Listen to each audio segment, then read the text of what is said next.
Daniel, it's good to see you, sir.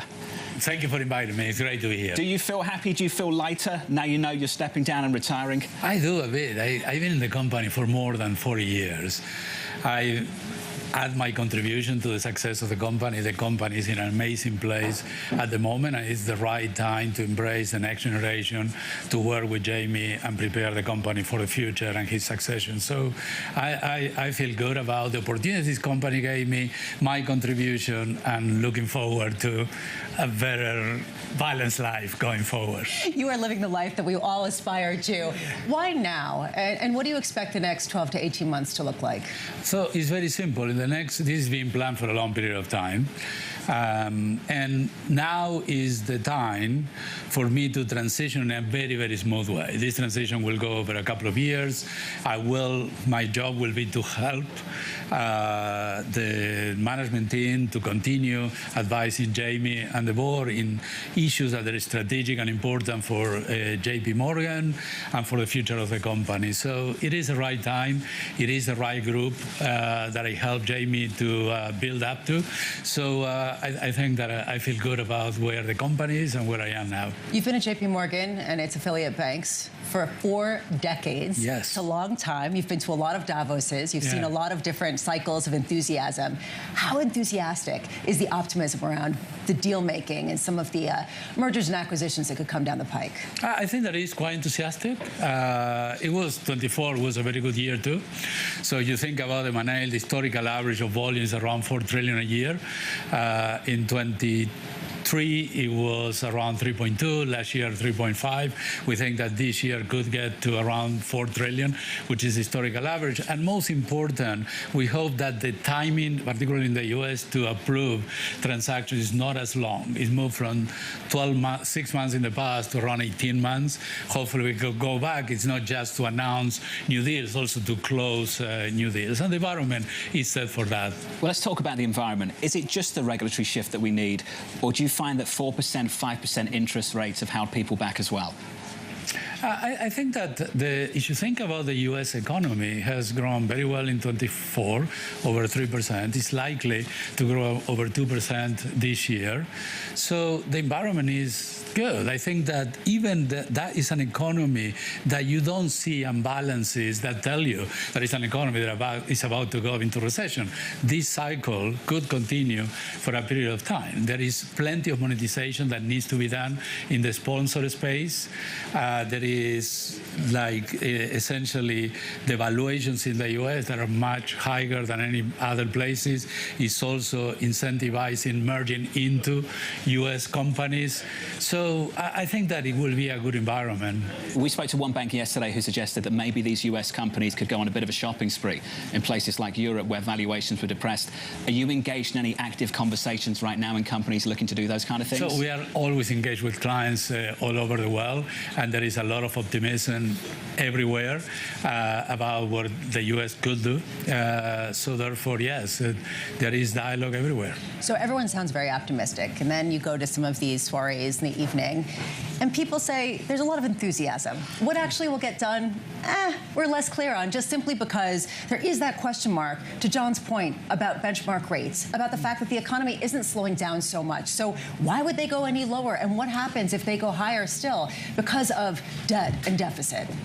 I tell you how I think about it. When you think about the U.S. economy, it's in a good place. There are no imbalances. Consumer is in a good place. The corporate sector is in a good place. Inflation hasn't yet got to the levels that it should be, and the deficit is high.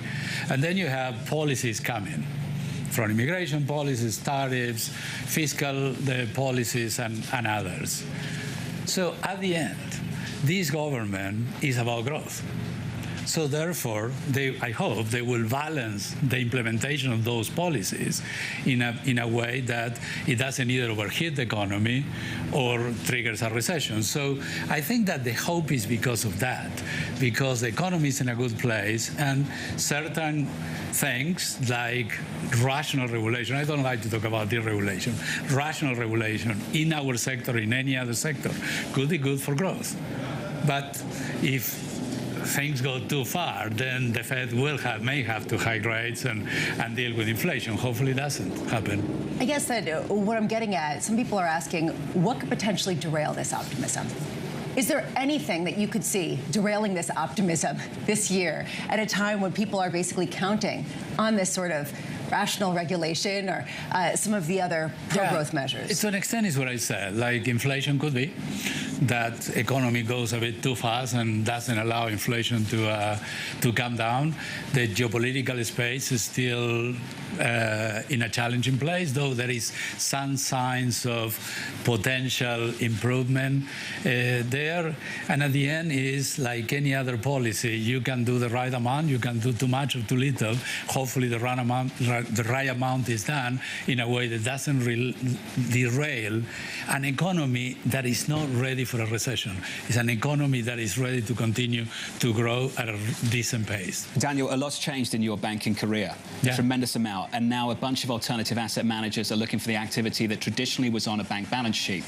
Can you walk us through, as you depart, how different banking might look in the years ahead compared to when you first started? Well, it's very different. I think that is in a better place with more scale, better quality of service, a better quality of products, and a safer industry that probably has ever been. I think that if you are referring to private credit, I think that banks, we've been lending for 200 years, and private credit is no more than a normal loan. So I think that we feel very good and where we are in order to compete in that space. And at the end, so what is our objective? To be able to provide the best possible service to a client. So therefore, what is it? Is in a certain transaction, you will be able to offer a syndicated facility, or you will be able to offer a direct lending facility. Both markets will tend to converge some way or the other, and we are in an amazing position to compete because we do have relationship with all those clients, and we offer to them not just the loan, we offer to them a bunch of activities. We saw a relationship develop between Mark Rowan's Apollo and Jane Fraser's Citi, announced at the end of last year. Are you exploring similar partnerships? We have plenty of partnerships, several, where we have co-lending facilities with other asset managers and that they want to participate in the origination. The issue for all these funds at the moment is that they are getting a huge amount of inflows and there may not be enough assets to deploy. So therefore, to have a partnership with someone like us or Citi or any other to be able to participate in the origination of these banks is a good thing. We are doing the same, not just with one, with as many as we can. That kind of dynamic gets people worried. Not to be negative Nelly here, but you know, I'm going to the worries. But going forward, Daniel's familiar with that. I realize that I'm sounding pretty negative, but I'm wondering, given how much the flows have come in to the private credit sphere and how they've been searching for ways to be deployed, is there anything that makes you nervous within this ecosystem that's grown up very quickly? At the moment, no. I think that when you look at these funds, they don't have too much leverage. They are leveraged 1.5 times. So from that point of view, particularly in the bigger space, bigger loans, not so much. The only thing that made me pause and think about it is there is a lot of direct lending going into small business. There is a lot of direct lending going into the smaller side of middle market.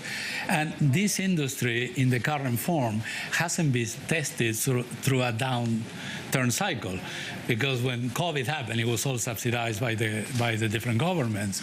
So how these funds are going to behave in a downturn with small business is something that you want to be concerned about it, you want to keep an eye on. But I don't think that there is a systemic issue in this space in the short term. The components are not there for that to happen.